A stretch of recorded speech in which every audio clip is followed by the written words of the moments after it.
Shivam Kumar lotus वे और मैं आज आपको एक्सप्लेन करने वाला हूँ एक बहुत ही famous poem.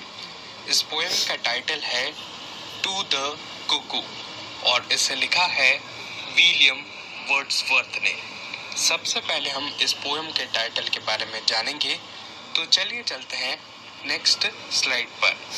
To the cuckoo. Cuckoo को हम हिंदी में कोयल या फिर कोकिला भी कहते हैं। इस पोएम का टाइटल कुछ इस प्रकार से होगा, कोयल के प्रति या फिर कोयल को।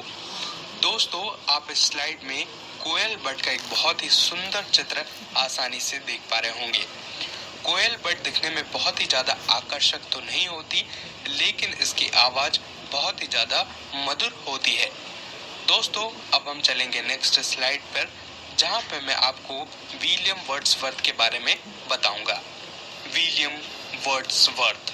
विलियम वर्ड्सवर्थ का बर्थ हुआ था 7 अप्रैल 1770 को और इनकी मृत्यु हुई थी 23 अप्रैल 1850 को। दोस्तों, आप इस स्लाइड में विलियम वर्ड्सवर्थ का एक बहुत ही शानदार फोटोग्राफ आसानी से देख पा रहे होंगे। विलियम वर्ड्सवर्थ ने सैमुअल टायलर कॉलरिज के साथ मिलकर रोमांटिक एज की शुरुआत की थी इंग्लिश लिटरेचर में।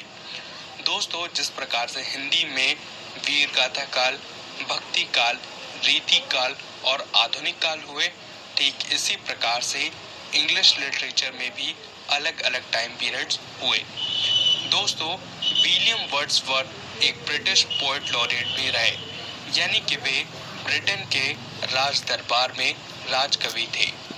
दोस्तों, अब हम बात करेंगे विलियम वर्ड्सवर्थ के कुछ बहुत ही फेमस नोटेबल वर्क के बारे में, जैसे the solitary reaper, Lucy Gray, we are 7, the world is too much with us. इनके कुछ बहुत ही फेमस वर्क रहे। दोस्तों, अब हम चलेंगे नेक्स्ट स्लाइड पर। दोस्तों, इस पोएम को हम कुछ इस प्रकार से समझेंगे। सबसे पहले मैं लाइंस रीड करूंगा, उसके बाद मैं आपको कुछ डिफिकल्ट मीनिंग बताऊंगा, उसके बाद मैं आपको पूरी पोएम बहुत ही आसानी से एक्सप्लेन करूंगा। इस पोएम की पहली 4 लाइनें हैं, O blithe newcomer I have heard, I hear thee and rejoice, O cuckoo shall I call you the bird or but a wandering voice. दोस्तों, अब हम कुछ डिफिकल्ट वर्ड्स यहाँ पर देखेंगे।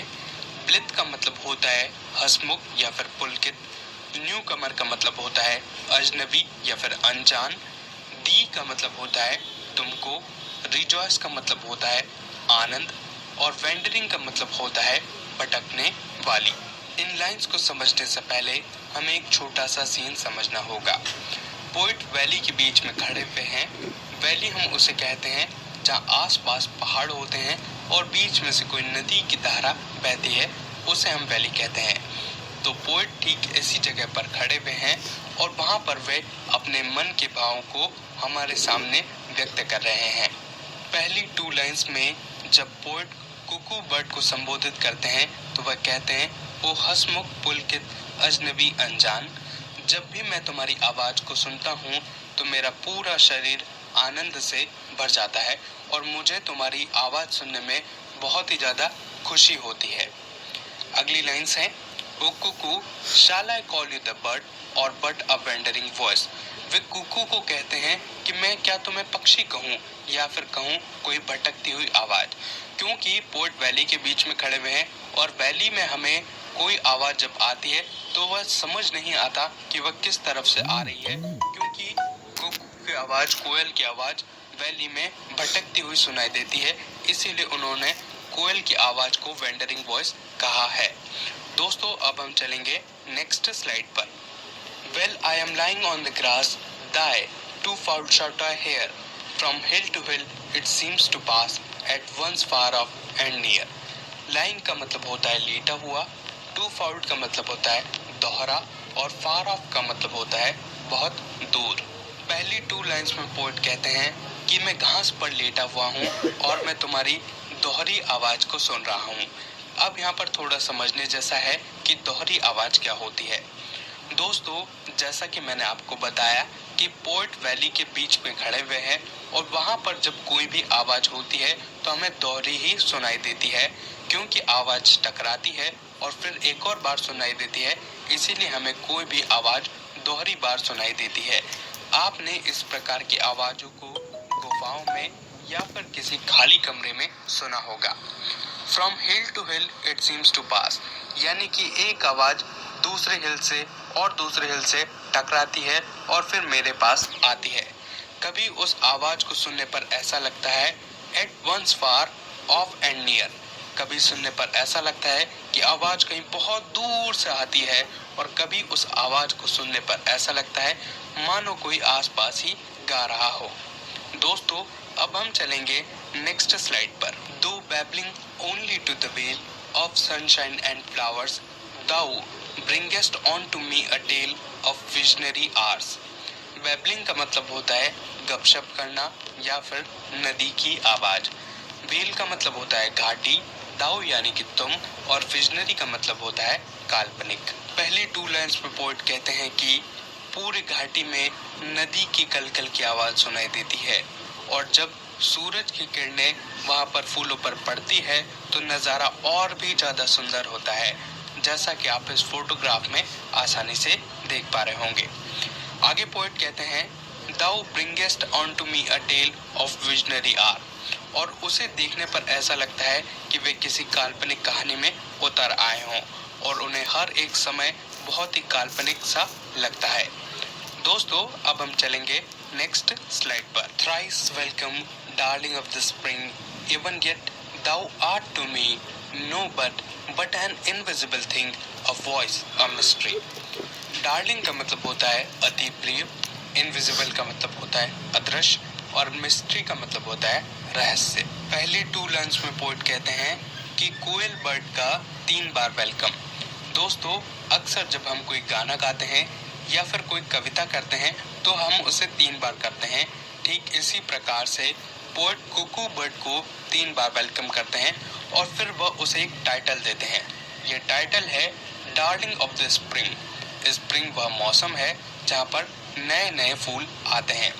वे उसे कहते हैं कि तुम पूरे वसंत की प्रिया हो, तुम पूरे वसंत की अति प्रिय हो। आगे वे ये कहते हैं even yet thou art to me. उन्हें यह सब कुछ लगता है कि मानो ये अभी भी सच नहीं हो और वह किसी की कला देख रहे हो, वह भगवान की कला देख रहे हो। No but an invisible thing, a voice, a mystery. अभी भी पोएट को यह मालूम नहीं पड़ रहा है कि आवाज कहाँ से आ रही है। उन्हें आवाज तो सुनाई दे रही है लेकिन ये नहीं दिखाई दे रहा कि वह आवाज कहाँ से सुनाई पड़ रही है, इसीलिए उन्होंने कोयल की आवाज को मिस्ट्री वॉइस कहा है। दोस्तों, अब हम चलेंगे नेक्स्ट स्लाइड पर। The same home in my school days, I listen to that cry which made me look 1,000 days in bush and tree and sky। Bush का मतलब होता है झाड़ी। पहली टू लाइन्स में पोएट ये कहते हैं कि उन्हें अपने स्कूल के दिन याद आ जाते हैं। उन्होंने ठीक इसी प्रकार की आवाज अपने स्कूल के दिनों में सुना था। Which made me look 1,000 days। फिर वह अपने पुराने दिनों में चले जाते हैं और वह कहते हैं जब उन्होंने ये आवाज सुनी तो वह उसका पीछा करने लगे झाड़ियों में, पेड़ों में और आसमान में। दोस्तों, अब हम चलेंगे नेक्स्ट स्लाइड पर। To seek thy I often rove through woods on the green and thou wert still a hope, a love still longed for never seen. Seek का मतलब होता है तलाश करना, रोव का मतलब होता है निरुद्देश्य घूमना, वुड्स का मतलब होता है जंगल और वर्ड का मतलब होता है था, लॉन्ग का मतलब होता है इंतजार। पहले टू लाइन्स में पोएट ये कहते हैं कि वे बिना किसी उद्देश्य के इधर उधर घूमते हैं ताकि उन्हें वह आवाज फिर से सुनाई पड़ सके, लेकिन इसके बावजूद भी उन्हें वह आवाज कहीं भी सुनाई नहीं देती है। And thou wert still a hope, a love still long for never seen. लेकिन बावजूद इसके उनके मन में एक आशा है, एक प्रेम है और वह आवाज को सुनना चाहते हैं जिसके लिए उन्होंने एक लंबा इंतजार किया था। उन्होंने वह आवाज तो कहीं सुनी थी लेकिन उसे कभी देखा नहीं था। दोस्तों, अब हम चलेंगे नेक्स्ट स्लाइड पर। And I can listen to thee yet, can lie upon the plain and listen till I do beget. That golden time again. Beget का मतलब होता है पुनः प्राप्त करना। पोइट अब ये कहते हैं कि अब मैं इस आवाज को जब तक चाहूं तब तक सुन सकता हूं। एक समय था जब मैं इस आवाज को सुनने के लिए इधर उधर भटकता था। अब मैं इस प्लेन पर लेटकर इस आवाज को बहुत ही आनंद के साथ सुन सकता हूं। Till I do beget that golden time again. Poet ये कहते हैं कि मुझे वह फिर से एक्सपीरियंस हो रहा है जब मैंने पहली बार उस आवाज को सुना था, और अब वह इस सुनहरे पल को बार बार जी लेना चाहते हैं। दोस्तों, अब हम चलेंगे नेक्स्ट स्लाइड पर। O blessed bird, the earth we pace again appear to be an unsubstantial faery place that is fit home for thee. Pace का मतलब होता है कदम कदम चलना। अनसब्सटेंशियल का मतलब होता है असार या फिर छोटा। फेयरी का मतलब होता है कल्पनातीत या फिर परियों वाला। पोएट फर्स्ट लाइन में कुकू बर्ड को ब्लेस्ड बर्थ कहते हैं। वे कहते हैं कि तुम धन्य हो कि तुम्हारा जन्म इस पृथ्वी पर हुआ। हम इसी पृथ्वी पर कदम कदम बढ़ाकर आगे चलते हैं। अब इस पूरी पृथ्वी को देखने पर ऐसा लगता है मानो ये पूरी पृथ्वी बहुत ही छोटी सी हो गई हो, और आसपास देखने पर ऐसा लगता है मानो मैं किसी परियों वाली कहानियों में उतर आया हूँ। That is fit home for दी। और ये बिल्कुल ही बहुत ही सही जगह है जहाँ पर तुम अपना घर बना सकती हो। दोस्तों, ये था पूरी पोएम का एक्सप्लेनेशन। आशा करता हूँ कि आपको ये पोएम बहुत ही आसानी से समझ में आई होगी।